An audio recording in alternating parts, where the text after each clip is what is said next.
Our new Vannon begins with Haruto, who became shut-in for 5 years after being bullied at school. Then suddenly, a flash of light occurs and a goddess welcomes him to heaven. She carefully chooses Haruto to be reincarnated since he died in his room. The goddess is about to reincarnate him into a magical world, so she blesses him with a set of overpowered skills. Thinking back on his boring life, Haruto wants to enjoy this new one, and thus he is reincarnated into a royal family as the first prince named Rihard.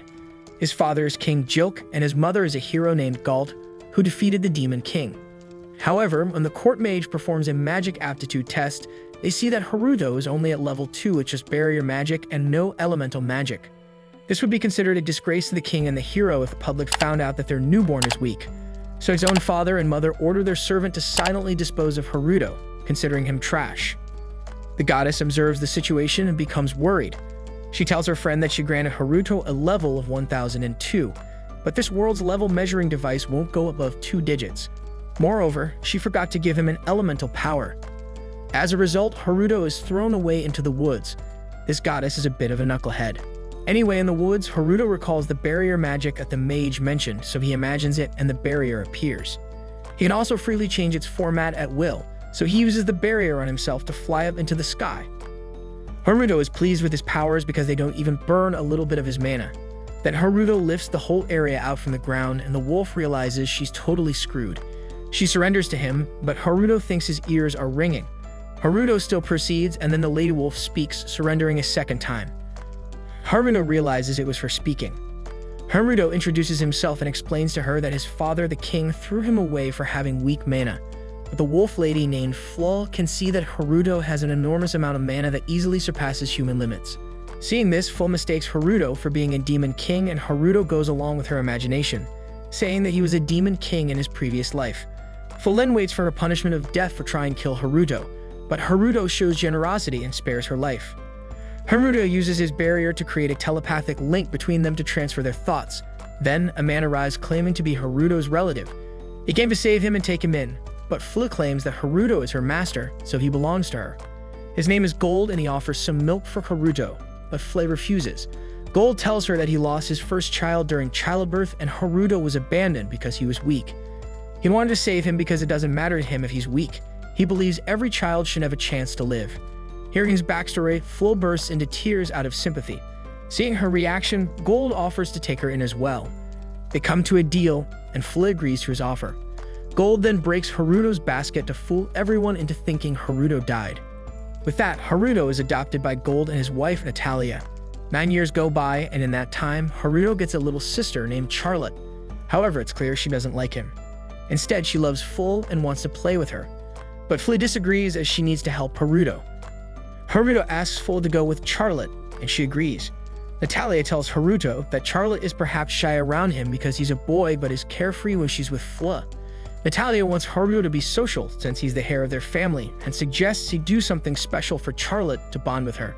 However, Haruto is planning to leave home once he comes of age. He even made a clone with a barrier, but doesn't move or talk.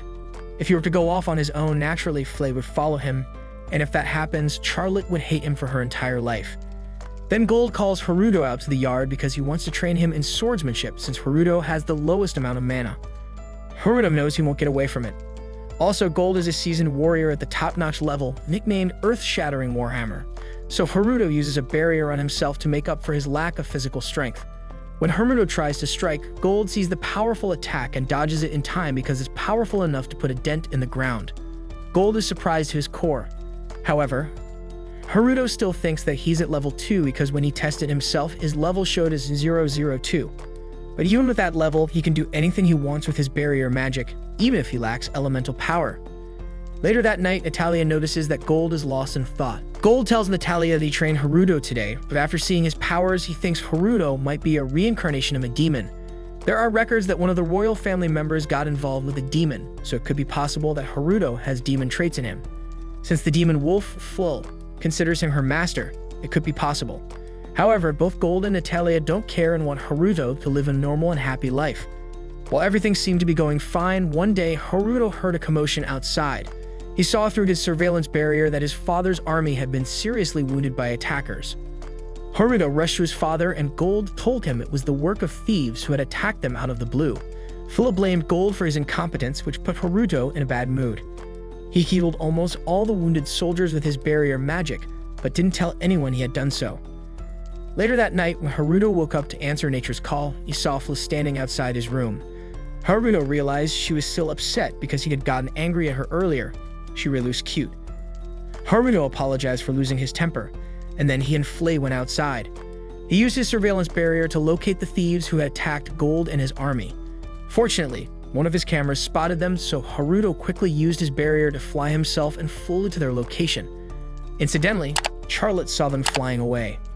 At the thieves' hideout, some soldiers were involved with them. Unfortunately for them, Haruto arrived, taking down their guards. He quickly froze the thieves with his barrier magic, and when one of them tried to speak nonsense, Haruto made an example out of him. After tying them up, the captain of their group told Haruto that they were soldiers of the neighboring empire infiltrating to cause chaos. They even had a mole working for them, helping them pass the borders of the empire. That was all they knew. Haruto realized that someone more influential than Gold must be behind this plan. The attackers begged for their lives, but Haruto ordered Flea to burn down the entire fort, as he couldn't spare those who had attacked his father. Flea burned it all down. Now the matter at hand was to find out why the Imperial soldiers were involved in attacking his father. For the time being, Haruto sent an anonymous letter to inform Gold about this. He mentioned the mole at the border and how he had taken down the thieves and their fort. Somehow, Gold also suspected the involvement of the Imperial family. Meanwhile, Charlotte wanted to know who had helped them. Gold suspected Flea, given she was a demon and a powerful one at that, but Charlotte remembered seeing Haruto and Flea flying. She asked Flea, thinking there were two Harutos. When she saw Haruto flying, she ran to his room but found him sleeping like a log. However, she couldn't sense Haruto's overwhelming mana while he was asleep. Flea was impressed that Charlotte could sense Haruto's mana, and as few people could do that. Charlotte wanted to know more about Haruto's powers, but Flea kept silent. Charlotte later told Haruto about this, and he started setting up more surveillance barriers to keep an eye on her movements as he wanted to hide his powers from her. For several days, Charlotte kept following Haruto whenever he tried to sneak out, spying on him. Finally, on the 7th day, the situation reversed and Haruto was the one keeping an eye on her. Natalia and Charlotte were about to go on a trip. Haruto suddenly received an alert from the barrier he had placed around Charlotte, indicating they were in danger. Their carriage was attacked by Imperial soldiers. Natalia fled to save Charlotte, blocking their magic attacks, but one spell hit her leg. Haruto communicated with Charlotte through a barrier spell, guiding her to safety. Natalia noticed someone was guiding Charlotte but didn't question it. However, their escape led them to a high cliff. Even so, Natalia jumped off and landed roughly. Charlotte pointed out a cave where they could hide. Natalia took her inside and saw it was filled with luminous plants. She told Charlotte she would go out to find the hero who had helped them reach the cave and asked Charlotte to stay hidden. Just as Natalia left, the cave was covered by an illusion spell and the attackers found her. Natalia considered ending her life rather than being captured, but her dagger was shattered into pieces and an electric shock knocked her out. Haruto arrived just in time, furious that these men had harmed his mother. With a single command, he sent them flying away. He brought Natalia into the cave, asking Charlotte to look after her. She stopped him and asked if he was the hero who saved people and punished sinners. Haruto hesitated, as it was such a childish question, but eventually he went along with it and accepted the role of a hero, asking her to keep it a secret. After cleaning up the mess, Haruto returned home and Gold got the news of their situation. He wanted to thank the mysterious hero who had saved them. Gold then asked Haruto about the incident, but Haruto remained calm, not worried about the Imperial soldiers, which Gold believed. Natalia and Charlotte then returned home and Gold was relieved to see them safe. For the first time, Charlotte showed affection for her older brother, shocking both of her parents. She kept it a secret that Haruto was the one who had helped them. As episode 3 starts, Charlotte now goes to Haruto every day to play with him, and Haruto doesn't dislike it, especially seeing her cuteness. However, Charlotte is drawn to his surveillance screen and thinks it's ancient magic. Haruto explains that it's hard to learn wasp magic without proper information. Charlotte then takes Haruto to the castle's library, and he realizes for the first time that their castle has a library. Charlotte picks up a few books on ancient magic like a real librarian because their mother, Natalia, and Flea always read these books to her.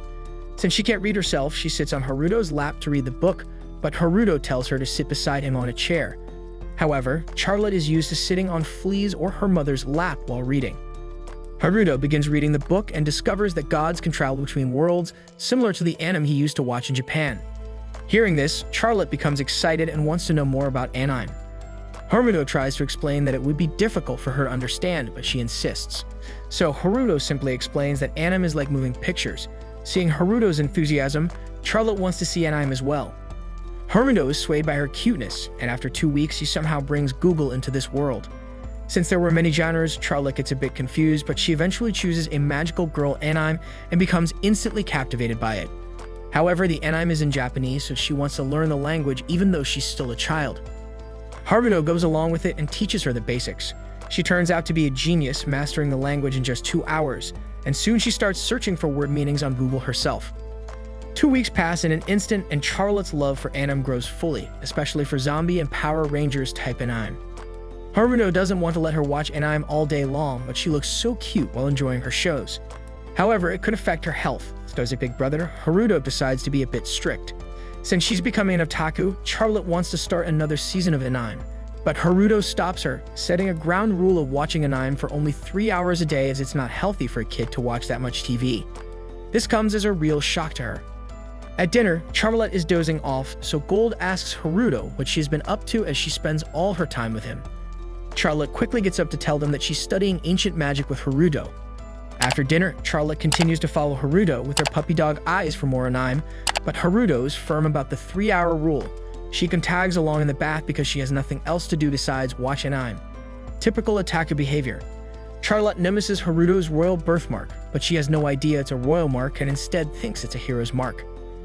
Finally, when it's night, Charlotte is still sticking to him while their mother, Natalia, enjoys herself and supports Charlotte from afar. Then the day comes when Gold leaves to wipe out the remaining thieves, and Charlotte starts worrying about him. She wants Haruto to do something since he's the hero of justice. Haruto, once again swayed by her puppy dog eyes, gives in. She wants Haruto to transform like a hero, so he fulfills her wish by choosing the look of La Luche Vi Britannia.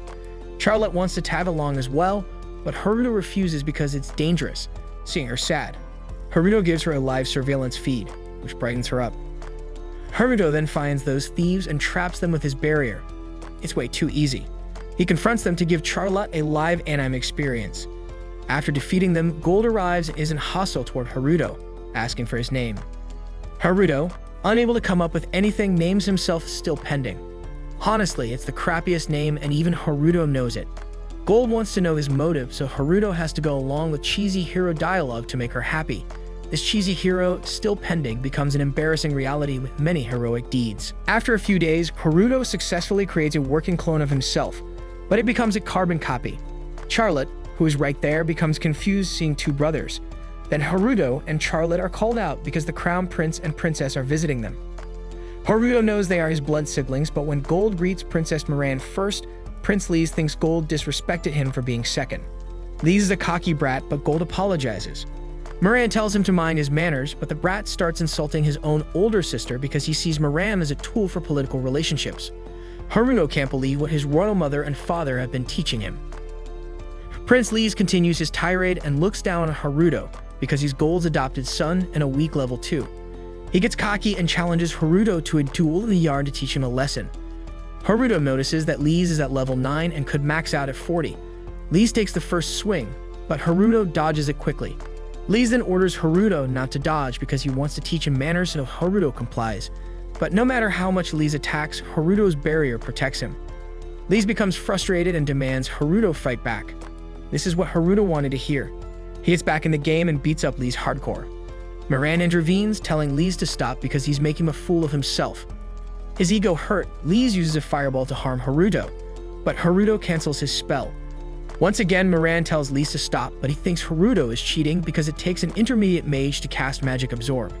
Hearing this, Haruto decides to return every fireball he absorbed, and Lise has no choice but to admit defeat. As a big sister, Moran apologizes to Haruto, but he doesn't mind and takes his leave. Haruto wonders if his royal mother and father are still keeping tabs on him, but then again, they did throw him away for being weak. Haruto realizes anything is possible. And with that, our episode 3 comes to an end. Subscribe to the channel and hit the bell icon to receive the latest updates on my newly uploaded videos. The story begins in a dark, damp dungeon where a single drop of water awakens a creature, a monster. As the creature regains consciousness, it recalls its past life as a noble knight. He had been slain by a demon, but was given a second chance at life. To his shock, he has been reincarnated as an S-rank behemoth, a monstrous entity so powerful it usually takes an entire army to defeat. Despite his intimidating new form, he discovers his appearance is not what he expected. He is a cat-like behemoth, and this revelation leaves him stunned. The knight resolves to uphold his previous life's vow today. With her adventurer's badge in hand, she sets off for the dungeon, blissfully unaware of the chaos brewing within.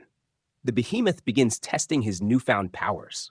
His first prey is a slime, which he defeats and consumes. To his surprise, he absorbs the slime's skills, an ability that allows him to copy skills by eating other monsters. This discovery fuels his hunger, and he takes down a wyvern, gaining the fireball skill, followed by a minotaur, from which he acquires ice lance, and then a golem, earning the stone skin skill. While exploring, the knight-turned-behemoth stumbles upon a treasure chest containing a red crystal, but it's a trap, and he is sent tumbling down to face an earth dragon. A fierce battle ensues, with the behemoth barely surviving by using his wits and stolen skills. Just as he is on the verge of death, Arya arrives. Arya, mistaking the injured behemoth for a regular cat due to his adorable appearance, takes him back to her home. She nurses him to health, feeds him, and treats him with kindness. The behemoth, touched by her care, decides to repay her by secretly protecting her. Goblins. Though she fends off most of them with her impressive speed, a goblin mage nearly takes her by surprise. The behemoth leaps into action, saving her and defeating the mage. Grateful, Arya decides to adopt him and names him Tama. The duo returns to the guild, where Arya completes her promotion quest. While celebrating her achievement, a lecherous adventurer named Kasmin attempts to harass her. Tama defends Arya, biting and scratching Kasmin. Humiliated, Kasmin vows revenge and later returns with a notice declaring Tama a dangerous beast. The decree, signed by a noble, leaves no room for protest. Kasmin offers Arya a deal. If she defeats him in a duel, Tama can live. If she loses, she must marry him. Arya reluctantly agrees, and the guild receptionist, Arnold, acts as the referee. Kasmin allows Arya one assistant, but no one steps forward until Tama does. The duel begins. Tama initially dodges Kasmin's attacks, hesitant to use his monster skills and risk revealing his true identity. Arya fights valiantly but struggles against Kasmin's superior strength. When Arya loses her blade and is on the verge of defeat, Tama makes a choice. Unleashing his howling skill, he incapacitates Kasmin and secures their victory. Though Tama's use of a skill reveals his unusual nature, Arnold speculates that he might be an elemental cat with intelligence, a rare and mysterious creature. This revelation shifts the guild's perception, and Tama's secret as an S-rank monster remains safe, for now. As the episode ends, Tama reflects on his new life as the loyal companion of an elf adventurer. Despite his monstrous form, he has found a new purpose: to protect Arya at all costs. Stay tuned for episode 2, where Arya and Tama embark on more adventures. Don't forget to subscribe and hit the bell icon to stay updated with the latest episode. In a magical world where unique skills are granted by consuming fruits of the ancestral tree, two childhood friends, Lena and Light, embark on their long-awaited journey to receive their destined skills. These mysterious fruits are akin to devil fruits from One Piece, but with one key rule: eating a second fruit results in death. Light dreams of becoming a legendary adventurer, and Lena wishes for the same so they can stay together. With a mix of excitement and nervousness, they step forward to claim their futures. At the church, the sisters distribute the fruits, explaining the rules and warning against the fatal consequences of consuming a second one. First up is Lena. She nervously eats her fruit, and her body radiates with a dazzling light. She has acquired the Sword Saint skill, one of the rarest and most powerful abilities, marking her as a chosen one. The church immediately notifies the guild, and Lena is summoned to the holy capital to fulfill her destiny. Then it's Light's turn. Hoping for a combat skill, he takes a bite of his fruit. However, his heart sinks as he gains the Fruit Master skill, an ability related to farming and cultivating fruits.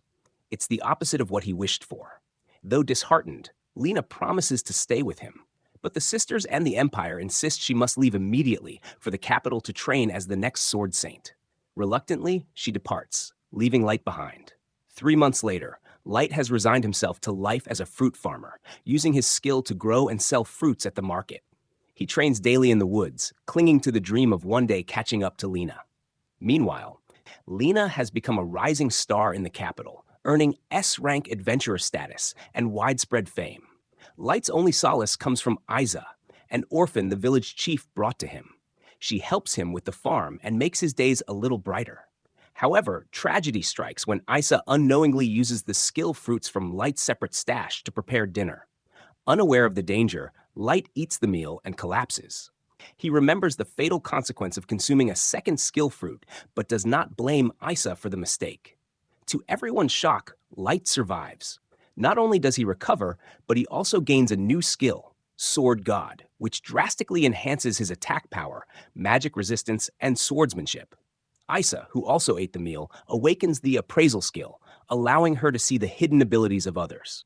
It's then revealed that Light's Fruit Master skill has granted him immunity to the poison of skill fruits, making him the only person in the world with 2 skills. Determined to fulfill his dream, Light takes Isa to the Adventurers Guild to register as an adventurer. Isa uses her appraisal skill to memorize the abilities of the other adventurers and notices that no one else possesses more than 1 skill, except for Light. At the guild, Light encounters Jean, a condescending adventurer who mocks him for being a farmer. When Jean tries to attack him, Light effortlessly blocks the strike, surprising everyone. Light brushes off the encounter, focused on taking his first quest to test his newfound powers. His mission: defeat a slime. Despite its high defense, Light easily cuts through it with his Sword God skill, completing the quest and earning enough money to buy plenty of food. Meanwhile, Jean and his companions face an ogre during their first quest, but are no match for the beast. In desperation, they lead the ogre to Light, hoping to use him as bait. Realizing the danger, Light steps up to confront the ogre. With Isa's warnings in mind, he carefully dodges its attacks and uses his maximum power to deliver a fatal blow, killing the ogre in a single strike. Light returns to the guild with the ogre horn as proof, shocking everyone. Even Jean and his friends admit to witnessing his incredible feat. Just then, an S-rank party enters the guild, and among them is Lena. Light approaches her, eager to reunite with his childhood friend. However, she doesn't recognize him, leaving Light heartbroken. And so, Episode 1 concludes with Light's resolve to grow stronger and reclaim the bond he shared with Lena. Stay tuned for Episode 2, where Light and Isa's journey as adventurers unfolds. Don't forget to subscribe and hit the bell icon to stay updated with the latest episodes.